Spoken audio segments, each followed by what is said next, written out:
Projeto de extensão, amplificador de vozes de lideranças populares, religiosas e de partidos políticos, democracia e direitos do governo de Michel Temer. Então, boa tarde a todas e todos. Boa tarde. Vamos dar continuidade às entrevistas do projeto de extensão Amplificador de Vozes de Lideranças Populares, Religiosas e de Partidos Políticos, Democracia e Direitos no Governo de Michel Temer. Então, hoje nós vamos entrevistar a Patrícia Santos, que é doutoranda em Ciências Biológicas pela UEL e presidenta do PSOL de Londrina. Então, boa tarde, Patrícia. Boa tarde. Muito obrigado por ter vindo. Muito obrigada pelo convite. Para a gente dar o pontapé inicial aqui, eu te perguntaria o seguinte, gostaria que você contasse um pouco sobre você, Ou seja, onde você nasceu, como você veio parar em Londrina. Legal. E como que iniciou, principalmente, sua militância no PSOL. Beleza. Bom, então tá. Agradecer novamente pelo convite. Acho que é uma oportunidade muito bacana de incitar debate, Então, espero que eu corresponda e eu queria até fazer uma ponderação rapidamente, que eu ainda estou como presidenta do PSOL, mas a gente já está em processo de eleição da nova diretoria. A gente tem gestão de 2 anos, Então, eu ainda respondo, mas em breve vocês já terão um novo nome aí para também dialogar.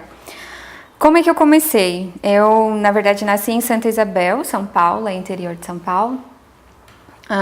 Desde muito jovem, como eu sempre participei da Igreja Católica, participava de alguns grupos de juventude, de algum modo sempre me envolvendo com debates políticos, mas nada muito cotidiano. E depois acabei por diversos processos rompendo com a igreja, mas aí iniciei no cursinho da Poli em São Paulo para estudar, cursinho pré-vestibular. E a gente estava num debate naquele momento extremamente importante de democratização da educação, essa discussão dos cursinhos privados, cursinhos populares. E eu participei ativamente na construção do Grêmio, que a gente chamava de Grêmio, do cursinho da Poli. E aí comecei, a partir dali, a participar cada vez mais. Depois, em seguida, eu passei no vestibular aqui da UEL, para Biologia, Já queria mesmo sair do estado de São Paulo para ter outra experiência. E, enfim, daí quando cheguei aqui, direto comecei a atuar no Centro Acadêmico de Biologia e foi lá que eu conheci vários militantes do PSOL. Comecei a participar de alguns espaços do partido, mas ainda focada na militância do movimento específico de Biologia e aqui também no movimento que organizava os grupos em torno do Diretório Central dos Estudantes, o DCE. Mas, enfim, começando a participar dos espaços do partido, automaticamente eu comecei a participar de espaços de movimentos da cidade, movimentos ligados à cultura, movimentos ligados à questão ambiental, à moradia também. E aí foi, comecei a conhecer cada vez mais novas formas de se organizar e gostei muito da discussão de participar de um partido especificamente, porque eu já vinha sentindo muita falta. Então eu tinha acesso muito ao debate do mundo do trabalho específico da biologia, específico dos profissionais biólogos e tal. E foi aí que começou a minha atuação no PSOL. Isso foi em 2008 para 2009, que eu cheguei a participar, inclusive, da campanha do Plínio, a presidência. E depois daí só aumentando a participação. Foi isso. Então, você se filiou ao PSOL em 2009, é isso? Na verdade, um pouquinho antes. A formal, um pouquinho antes. E nesse meio tempo também comecei a ter contato com os movimentos aqui do estado. Até por isso a minha filiação ficou um tempinho pendente, porque eu fiz questão de conhecer movimentos populares, antes de realmente entrar para o partido. E eu participei por muito tempo do MAB, do Movimentos Atingidos por Barragens. Então, até por aliar muito a questão ambiental, a discussão ambiental. Então, eu tive muita convivência com os ribeirinhos aqui, principalmente do Rio Tibagi, que foram atingidos pela barragem da usina hidrelétrica de Mauá. E, então, eu tive essa experiência primeiro, aí depois eu acabei me filiando ao PSOL. Então, foi mais ou menos isso. Acho que é isso. Bom, Patrícia, obrigado por estar aqui presente nessa entrevista. Olha só, a gente sabe que o PSOL é um partido relativamente novo, Sim. Passou por a sua origem está intimamente ligada à crise do PT. Alguns, inclusive, consideram que o PSOL corre sérios riscos de se tornar um partido como o PT, pela dificuldade que tem de inserção nos movimentos sociais e tal, e sobretudo entre os trabalhadores mais sindicalmente organizados, né? Assim, um partido com uma certa dificuldade de inserção, sobretudo na chamada classe operária, né? Ou seja, no movimento dos trabalhadores mais ligados à produção fabril e tal.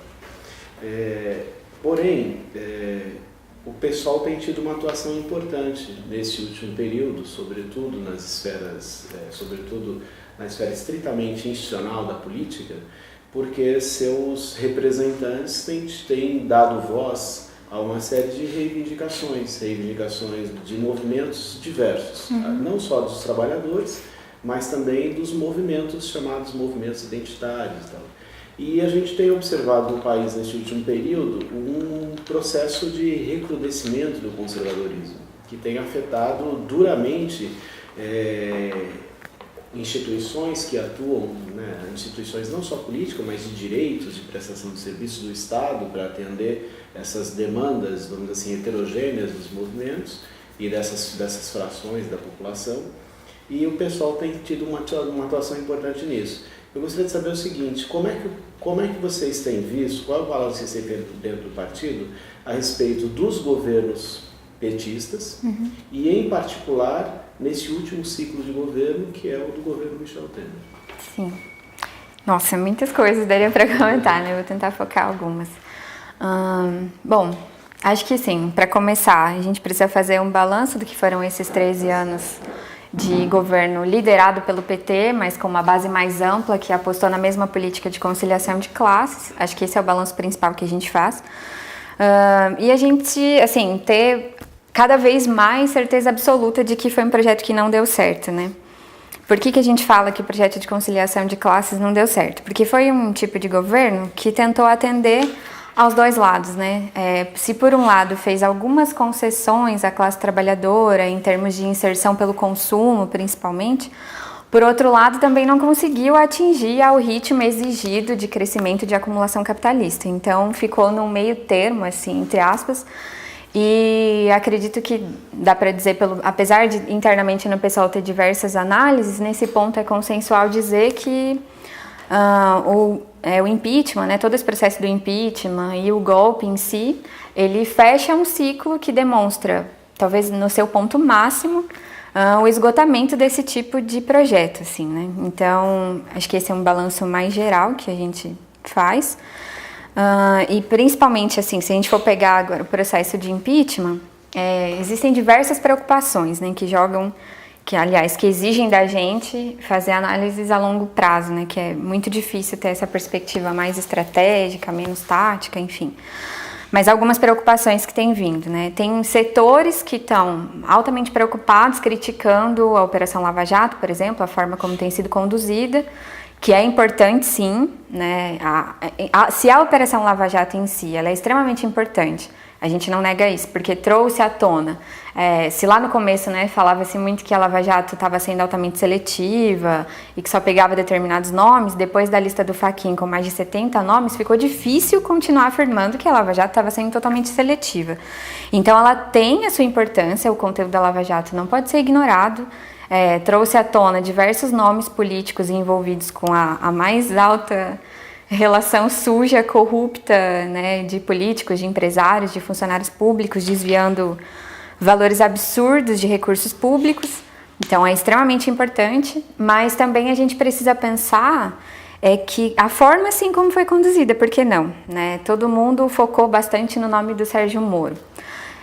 Até então ele era um nome bastante desconhecido, né? E assim, mas ele não. É importante colocar que ele não veio conduzir esse processo da noite para o dia. Ele não é. A gente não está falando simplesmente de uma incompetência técnica e de exceções que ele fez. Não dá para jogar tudo isso no colo do Sérgio Moro, né? Ele é um cara, um professor, né? Ele tem toda uma experiência nesses processos que investigam lavagem de dinheiro já de alguns anos, né? Então teve até aquele artigo dele que ficou famoso aí nos últimos tempos, que ele relatava toda aquela questão da operação na Itália, mãos limpas e tal, e ele fazendo algumas associações com a Operação Lava Jato. Então, ele é experiente no que está fazendo. No entanto, há diversas excepcionalidades de como foi conduzido o processo que a gente precisa se preocupar, porque abrem precedentes para próximos períodos. E aí, ao mesmo tempo, tem setores que vão dizer que esse tipo de análise é meio hipócrita, porque a periferia em si e a população encarcerada sofre muito mais e sofre, né, pressões altamente piores do que o processo está sendo conduzido com essa classe política. Mas não dá para ignorar esse tipo de coisa que está acontecendo, porque abre sim precedentes para momentos ainda piores, né? Você citou essa onda conservadora. Assim, a gente, cada dia está sendo um dia de articulação política muito forte, de decisões extremamente importantes, principalmente no nosso caso dos nossos parlamentares que estão ali atuando e tal, mas também da nossa pouca ainda inserção nos movimentos para decidir os próximos passos, assim. E nesse meio de campo é importante citar os movimentos populares que a gente está aliado, né? Como, por exemplo, a MTST, um dos mais importantes que a gente tem no país hoje, assim. Se não fosse essa articulação que o partido está totalmente disposto a fazer e a ser aberto com os movimentos populares que se mostrem na mesma linha, né, de dar força à auto-organização da classe trabalhadora, a gente não teria nem da onde partir, assim, para formular uma perspectiva.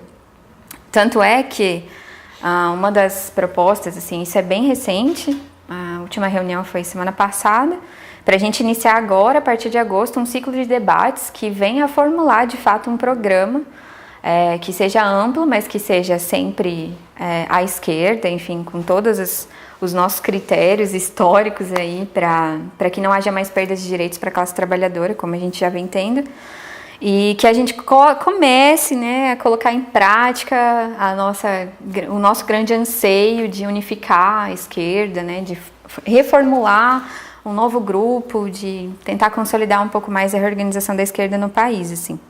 Eu acho que é um pouco por aí, alguns elementos. É difícil, né, assim, fazer uma fala rápida que trouxesse a totalidade. Acho que a gente está no processo, mas é um pouco disso que a gente está pensando.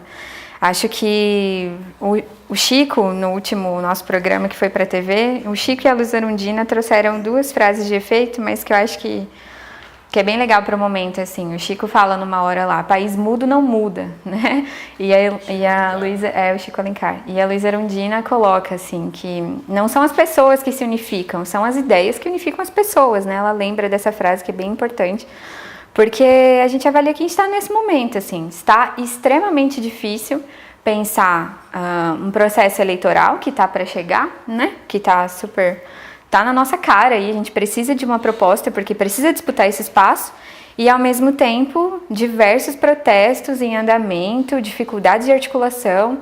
A gente precisa assumir que a greve geral para o dia 30 não funcionou com o potencial que podia ter funcionado, né, conforme os últimos protestos que a gente viu, do 15 de março ou do 28 de abril.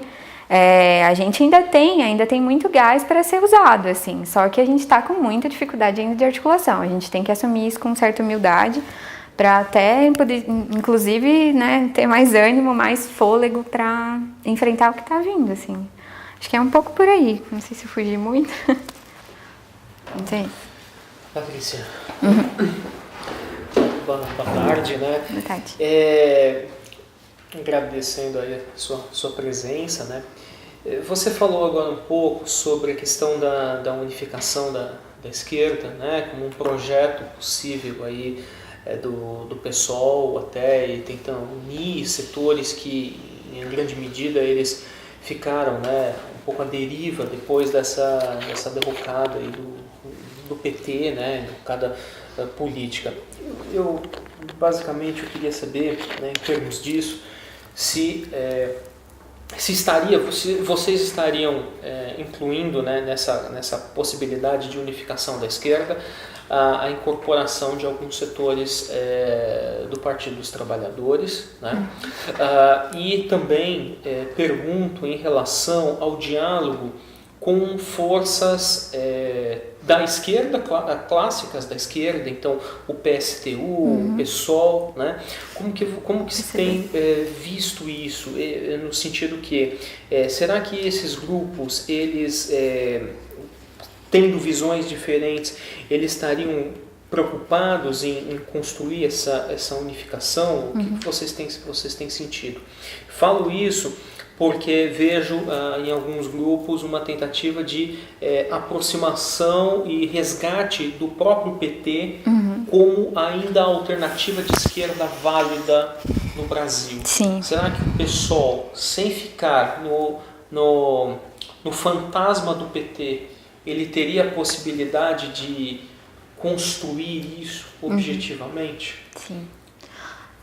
Primeiro assim, acho que inclusive eu esqueci de comentar essa parte da fala do Ronaldo, que é essa fala que se tem muito cotidiana do pessoal ser o novo PT e tal, essa possibilidade. Primeiro que, assim, bom, como a gente tem tentado formular esse questionamento, se a gente já veio de uma ruptura importante do PT, né, há uma experiência histórica que, com todo esse aprendizado, a gente se nega a repetir, né? E nesse sentido, também a gente não aceitaria setores do PT que não se desvincularam totalmente do projeto que o PT propôs. Eu acho que essa é um pouco a diferença. Uma coisa é dialogar com setores do PT que estão descontentes com o projeto que o PT propôs. Sabe, uma coisa é partido, outra coisa é projeto, né? Outra coisa é programa também. Então, a gente tem seguido nessa linha de articular com setores ex-governistas, que de algum modo ainda têm alguma relação com o PT, por conta de toda a sua história, mas que, no entanto, têm apresentado autocrítica, né? Inclusive a gente também, fazendo autocrítica em conjunto por diversos processos. Então, acho que assim, o que tem que se ter são as premissas, né? Precisa ter uma condição para que isso aconteça. A condição é a gente não repetir um histórico que a gente já teve. E aí, o que significa isso na prática? Concepção de partido, concepção de organização. Como é que esse pessoal está disposto a se reorganizar de verdade para dar um fôlego para a esquerda que seja capaz de responder essa conjuntura de recrudescência? Porque não vai dar para a gente dialogar com um setor que é taticista, por exemplo, que vai chegar na eleição e vai fechar com um grupamento X porque tem em torno de um nome mais forte, mais preferido para ganhar a eleição. O nosso debate não vai ser baseado numa concepção eleitoreira. Então, isso que é tão difícil. E é tão difícil porque as coisas não mudam do dia para a noite, né? As relações políticas se constroem também na confiabilidade, na construção de cada ato, na construção de cada reunião. Existem setores, tanto do PT ou, sei lá, enfim, da base governista no geral, que ainda não avançaram em temas importantíssimos e muito caros para o PSOL e para setores da esquerda, para movimentos populares, enfim, que são os temas ligados à questão de identidade, sabe? Questão de gênero, questão racial. Isso pra gente é central, isso é um pilar, assim, isso é estrutural, porque pra gente não tem como separar a classe trabalhadora de uma discussão de opressão. A classe trabalhadora é composta por essa diversidade, né? Não tem como a gente falar, mas a classe operária também é diversa. Então, assim, a gente está falando da mesma composição, da mesma classe, ela tem suas características. Não dá para desvencilhar uma coisa da outra. Então, a gente só vai conseguir articular com setores que realmente coloquem isso na pauta sempre. E aí, em relação aos partidos da esquerda também, né, das organizações de esquerda, o PSTU, o PCB, a gente tem sempre feito esforço. Aqui em Londrina, e aí fala local e um pouco nacional. Aqui em Londrina a gente está construindo também os duros esforços de novo, né, uma nova tentativa com a Frente de Esquerda Socialista. Está compondo hoje a gente, o PCB, tem vários independentes participando, tem uma parte do pessoal do Mobiliza Londrina, enfim, tem um pessoal da PP, alguns secundaristas e independentes no geral. É uma nova tentativa, eu digo, até porque o PCB em Londrina está sendo também reconfigurado. Tem vários militantes novos entrando, enfim. Mas o PSTU, até o momento, pelo menos por enquanto, não está compondo. Por algumas divergências, acredito que pontuais, talvez ainda haja o esforço de compor em conjunto daqui para frente, das duas partes, né? Isso precisa existir. E a nível nacional também, assim, o que a gente tem tido em relação às organizações de esquerda são divergências muitas vezes de tática, né? Por exemplo, o PSTU puxou em algum momento o Fora Todos, né? E a gente priorizou o Fora Temer, né? Enfim, o PSTU e algumas outras organizações, inclusive setores de dentro do PSOL, isso que eu acho bacana de pautar, porque existem essas divergências, né? Também puxou eleições gerais com mais prioridade do que diretas já, do que contra as reformas, enfim. E a gente, né, a maioria dos setores do PSOL e alguns movimentos populares aos quais a gente está aliado, acabou priorizando puxar o Fora Temer por avaliar que a conjuntura força mais o Fora Temer agora, porque não tem como você puxar eleições gerais se nem o Fora Temer está dado. Então, seria meio que um passo à frente, né? Sem ter garantido o passo anterior. Enfim, são divergências mais táticas mesmo.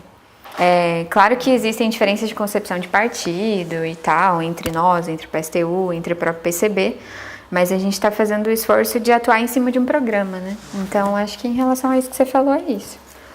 Tá.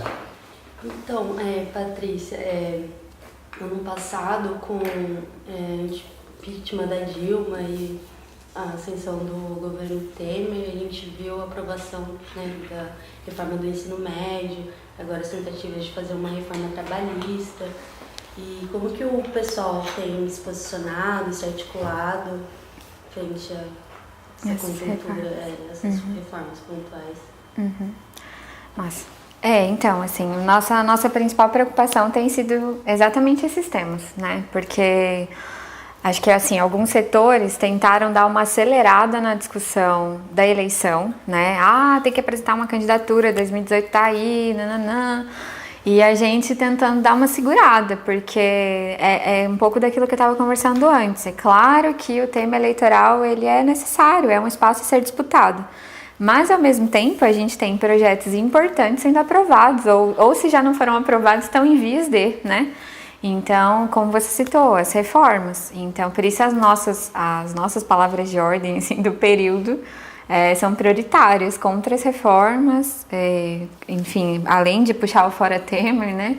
E além de pedir diretas já, claro que não é só do PSOL isso, né? Mas a gente assume também que é uma dificuldade muito concreta, porque a gente está ainda numa posição extremamente na defensiva, né?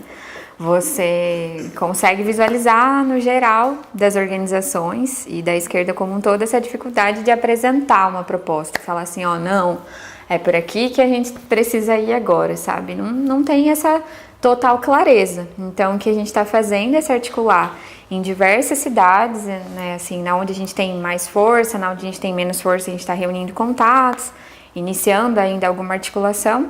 Sempre nesse formato que dialogue, né, mais amplo dentro do espectro da esquerda, mas que seja mais amplo em relação a ser para além do partido.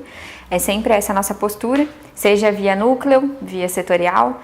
Aqui em Londrina, por exemplo, a gente tem muito forte essa forma de organização via setoriais e núcleos. Então, tem o núcleo de educação discutindo exatamente a reforma do ensino médio, tem o núcleo de formação política, pegou agora mais recentemente específico o debate da reforma da Previdência, e por aí que a gente caminha, né, tentando puxar os temas, porque assim, o que a gente visualiza, um dos grandes problemas também é a falta de informação, mesmo assim, o debate puro e simples, né, de alguns conceitos que às vezes a gente considera que é básico, mas não é, como trazer esses temas. Então a gente trabalha isso nos núcleos e sempre faz espaços mais amplos organizados, né.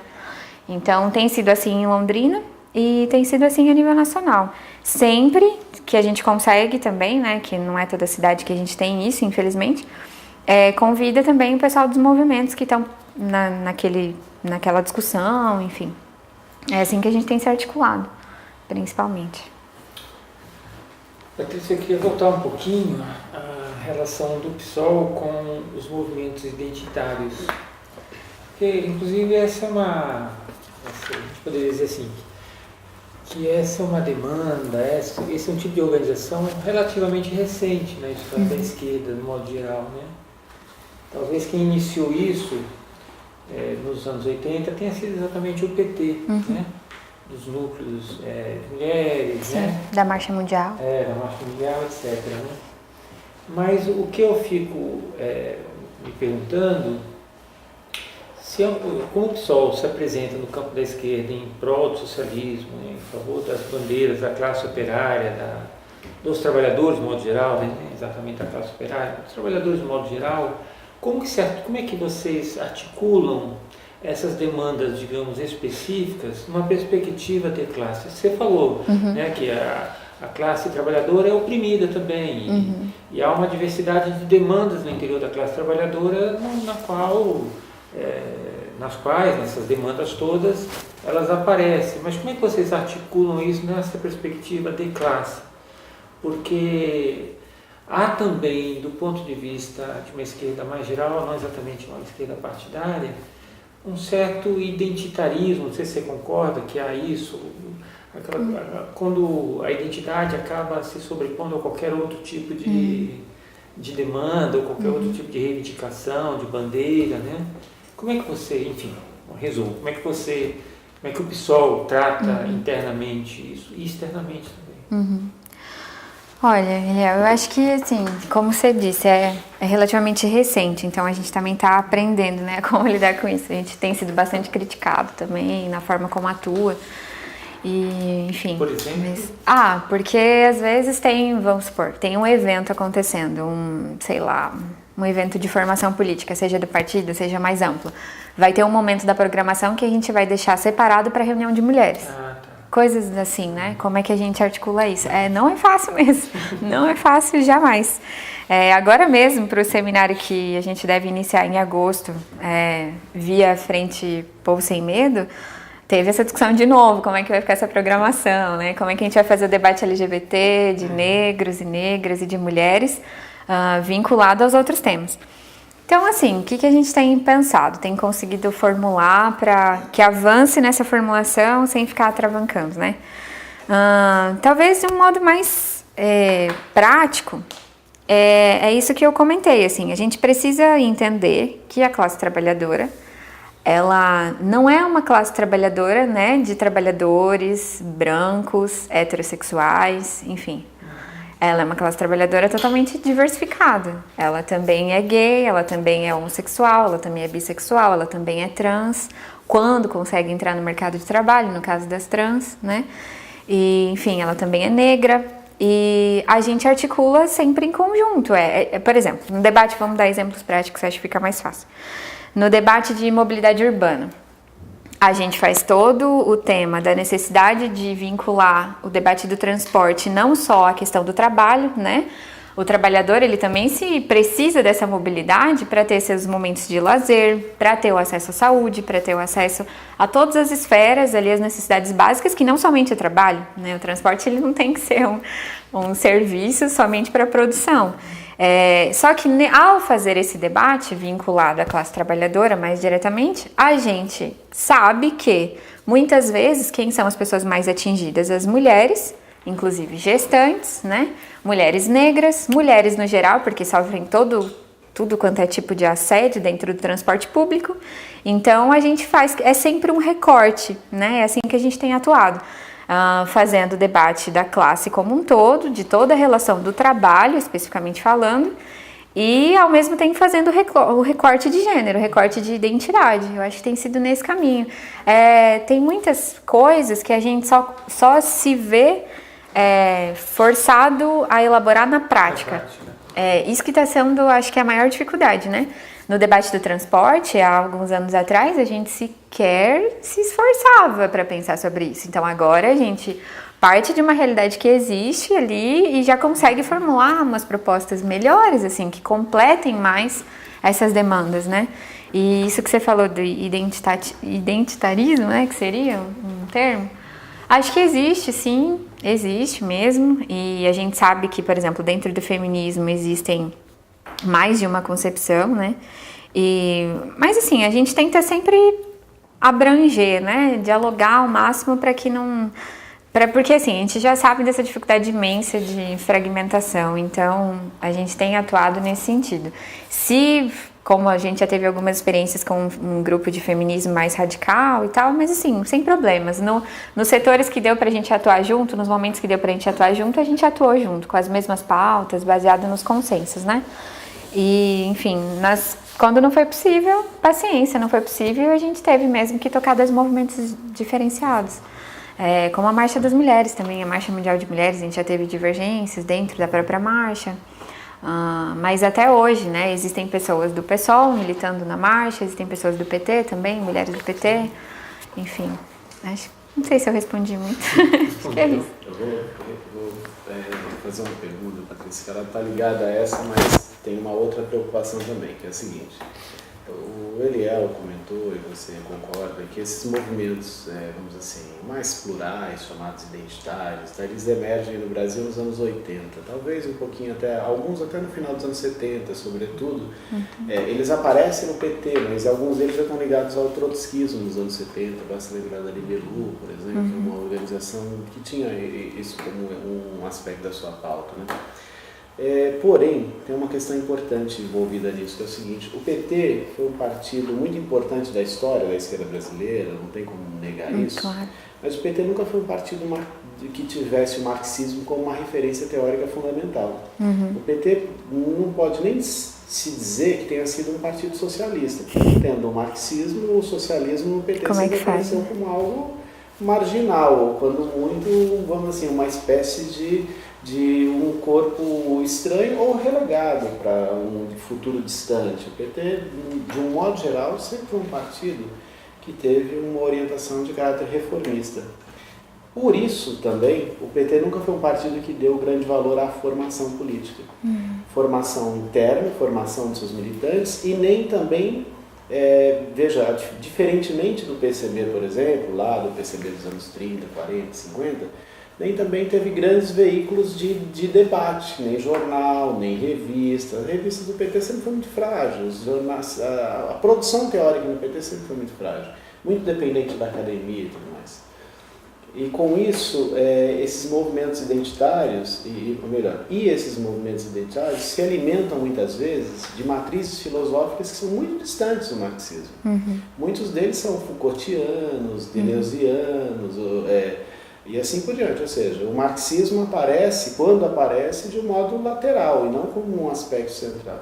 A pergunta é, como é que o partido tem lidado com a formação política, especialmente com a formação de seus militantes, recuperando, por exemplo, sem negar essa discussão e a importância desses movimentos identitários, como tenta integrá-los numa perspectiva não só de ação, fazer frente conjunta, mas integrar num corpo, vamos dizer assim, filosófico, científico, uma análise coerente da realidade, cujo fundamento seja o marxismo, e não essas correntes heterodoxas da filosofia que mais apontam, vamos dizer assim, para o reformismo, e muitas vezes com fundamento até mesmo reacionário, que pode ser percebido em setores do feminismo e do movimento negro. Como é que vocês lidam com essa formação política internamente? Principalmente o PSOL ainda, né? Que tem lá as suas dificuldades internas. Então, tem que falar isso, né? Porque é importante. As pessoas, acho que tem muita curiosidade de como é que a gente lida com isso em se tratando de um partido de correntes ainda, né? Então, assim, acho que difícil, Ronaldo, uma pergunta muito difícil. Vou ter dificuldade de aprofundar isso. Acho que nem eu teria muita clareza, mas como é que funciona, né? A gente tem, então, alguns setores do partido responsáveis por essa formação política, inclusive para que isso não se perca, né? Porque é muito difícil organizar isso dentro do partido se você tem uma rotina que é para fora, que é para movimento, para ação direta e tal. E aí essa parte, né, de você sentar com calma, estudar os textos e tudo mais, essa disciplina é muito difícil, enfim. Então a gente tem um setor específico para isso, que é o núcleo de formação política. Mas aí, em relação aos teóricos mesmo, a gente primeiro faz só uma ponderação, assim, que a gente tá difícil, né? A gente não tem referências teóricas atuais que consigam trazer pra gente, assim, tem, mas são poucas, consigam trazer para a gente um diálogo entre toda essa nossa teoria histórica, né, incluindo Marx, mas também Lenin, Trotsky, Engels, a Rosa, enfim, né, Gramsci, enfim, que consigam, né, com esses elementos que a gente tem já de aprendizagem histórica, dialogar com o que acontece na atualidade. Eu acho que Mesaros, enfim, alguns poucos nomes que a gente poderia citar no Brasil, são poucos, né, mas que a gente tem essa falta, assim. Então a gente já tem essa dificuldade de não ter tantas referências teóricas nesse sentido. Mas, ao mesmo tempo, a gente tem todas essas outras correntes que você colocou formulando sobre essas questões identitárias atualmente. Então a gente precisa achar um meio de que isso se equilibre, né? Eu não sei que termo usar, assim, porque as coisas acontecem, né? Elas estão aí, estão acontecendo. Existem diversos setores organizados em torno desses temas. E a gente não pode negar isso.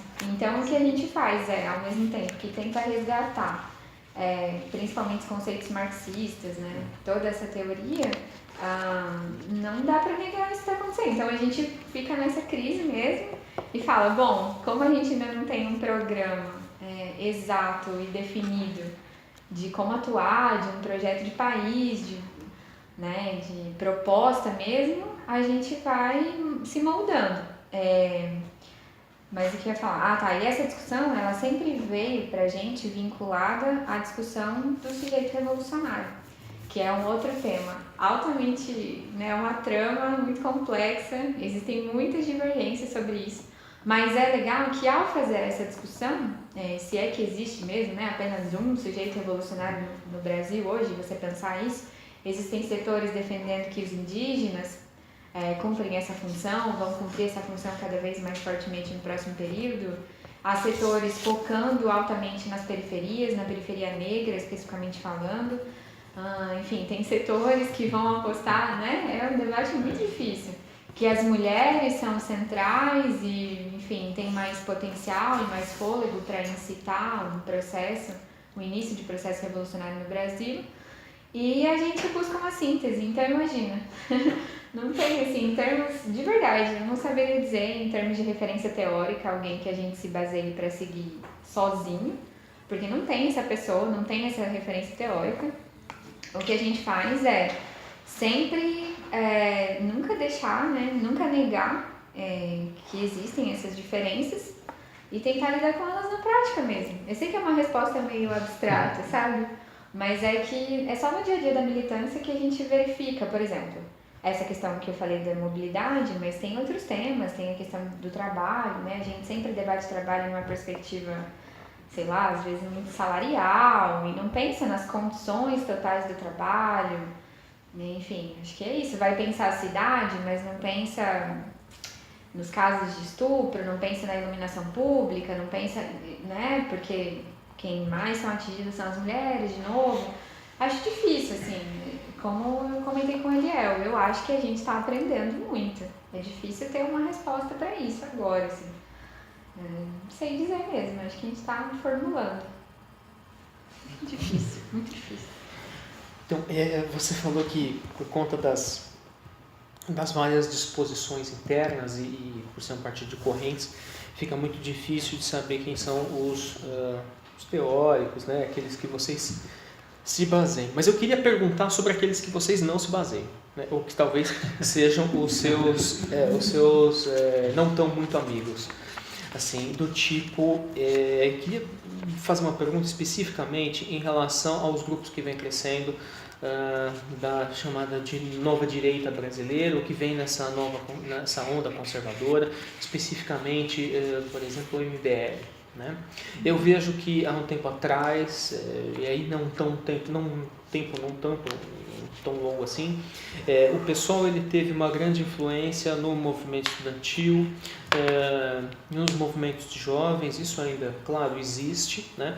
Mas recentemente me parece que esses grupos da chamada, não vou chamar de extrema direita, mas próximo disso, né? Os grupos de ultraliberais, melhor dizendo, eles vêm ganhando, né, apoio, principalmente dos mais jovens, né?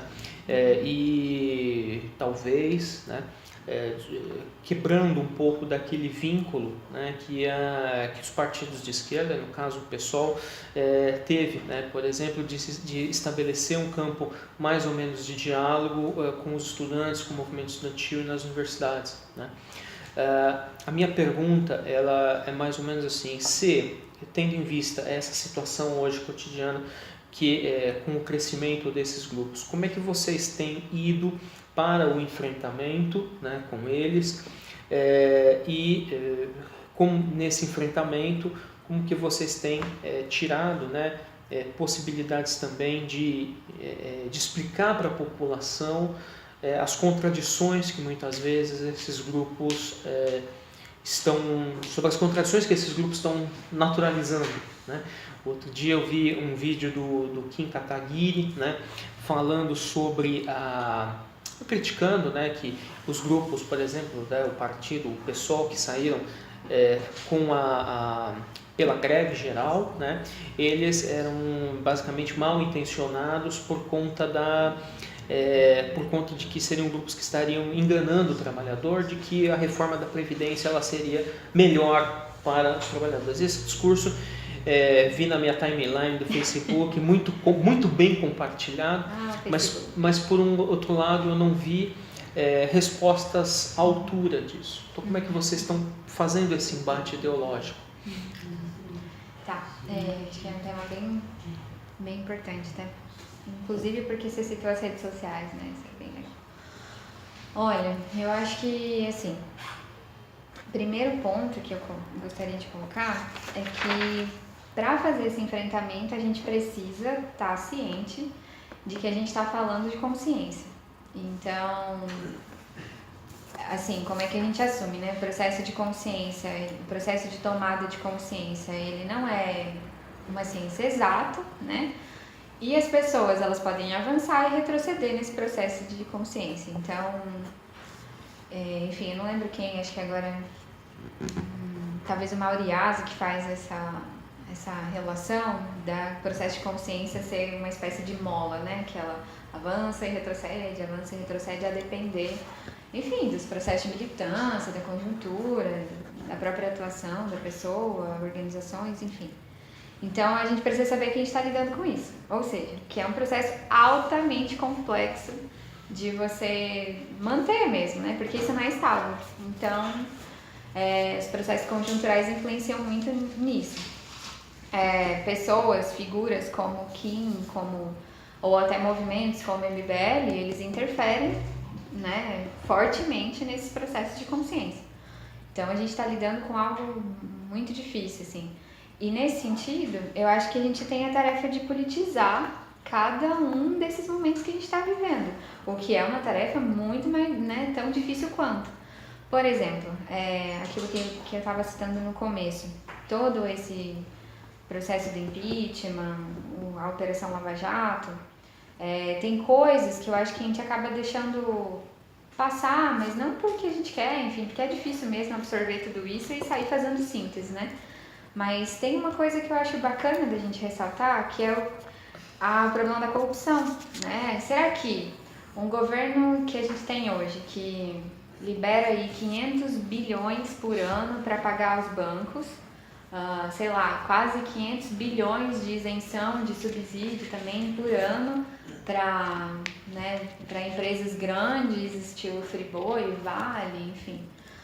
Um governo que o presidente é ilegítimo e também está sendo investigado por corrupção, que tem sei lá quantos ministros investigados por corrupção, mais de 200 membros do Senado, do Congresso investigados por corrupção, sendo cerca de 100 deles só na Lava Jato, né, sem falar o resto.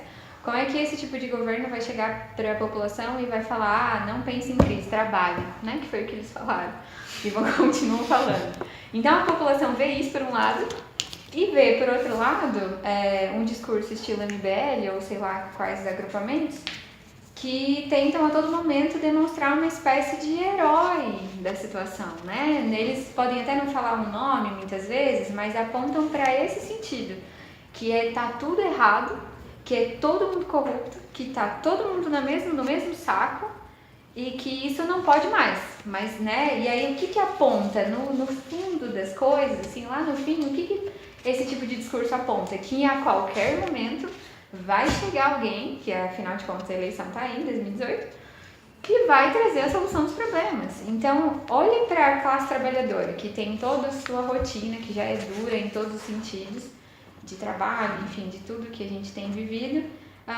ter acesso a esse tipo de discurso, né? Como é que a gente enfrenta isso? A gente enfrenta isso politizando. Então, a gente precisa soltar cada vez mais esse tipo de dado, né? De falar em relação à reforma da Previdência, por exemplo. A gente não pode deixar de falar que o Bradesco deve mais de 400 milhões para a Previdência. A gente precisa falar isso todos os dias, a cada momento, em qualquer conversa, em qualquer esquina, entendeu? Precisa soltar esse tipo de informação para a gente tentar politizar um pouco mais. Então, como é que não dá para pagar a Previdência se existem diversas empresas caloteiras que não pagam a Previdência, que têm dívidas imensas? O governo paga religiosamente a dívida pública, numa condução altamente, né, de inversão de prioridades, e prioriza a dívida pública e perda de direitos ao mesmo tempo. Então, a nossa tarefa é essa, só que esses números dependem, né, toda essa análise depende da esquerda colocar de modo compreensível e dialogável para geral das pessoas que a gente conversa no dia a dia, na escola, nos trabalhos, nos setores de militância, nas nossas inserções. Eu acho que é um pouco por aí. E aí um outro tema que eu acho legal colocar, não sei se as pessoas estão focando nisso, enfim, esse tema da delação premiada, né? Eu acho que em torno disso tudo, do problema da corrupção, vamos colocar na mesa, assim, a corrupção não é um problema da atualidade, né? Ela não está existindo só agora, ela não é só contemporânea, ela é um problema estrutural. E aí como é que a gente lida com o discurso do MBL, que, como esse que eu falei, né? Que assim, tá tudo errado e a corrupção num sentido, conduzem o debate da corrupção num sentido bastante moralista. Isso não vai levar a gente a coisas boas, assim, vai ser difícil, porque não vai resolver o problema pela raiz, né? Então, essa questão da delação premiada é muito séria, porque não é colocando o nome do Sérgio Moro em si, mas ao longo desse processo a gente está percebendo diversas excepcionalidades e a delação premiada como o máximo disso, vamos dizer assim, em que, olha, a hipocrisia disso, né? Um delator premiado, ele indica alguém que foi, né, enfim, conta a história, como é que foi o crime, e ele indica alguém que esse outro alguém, ele pode ser muito mais punido, mesmo que o delator premiado tenha sido mais envolvido com o crime. Então, e isso está sendo colocado como a cereja do bolo, na verdade, por conta do Ministério Público não ter a capacidade suficiente para provar, né, as coisas. Então, eles ficam fazendo uso abusivo de prisão provisória e esse processo está sendo conduzido como está. E a população olha para isso e vê e acha, poxa, estão prendendo gente, olha, estão resolvendo o problema fazendo prisões. E não é resolvendo o problema, né?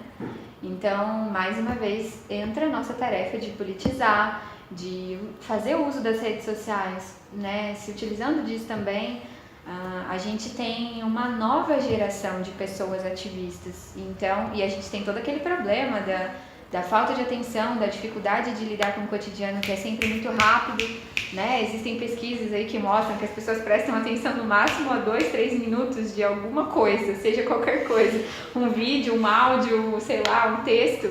Então a gente está precisando fazer isso, a gente está precisando fazer sínteses em 3 minutos, que é o máximo que a gente consegue a atenção do geral das pessoas. E esse DVD de 50 minutos vai ser um problema. Então, pode cortar essa parte. Mas é porque a gente precisa se atentar para esses detalhes, né? Que são detalhes, mas que na verdade são essenciais para a gente ter acesso às pessoas, né? No geral. E é em todos os lugares, assim. Senão também fica parecendo que a gente tá aqui numa ala, né? E daí a gente chega ali para conversar com as pessoas. Não é desse jeito. Então, é no dia a dia, no trabalho, enfim, fazendo esse enfrentamento que você citou. Acho que é um pouco isso. Nos últimos 2 anos a gente tem visto diversas ocupações em escola. Começou em São Paulo, depois no Paraná, com o processo de aprovação da reforma do ensino médio, quase 1.000 escolas ocupadas, universidades. e todas protagonizadas por jovens, né, pela juventude.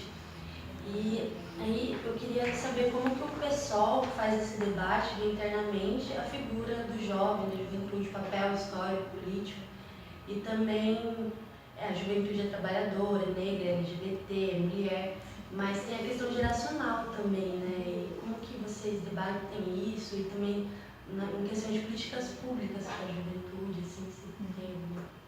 Tá. Bom, então primeiro, a primeira parte.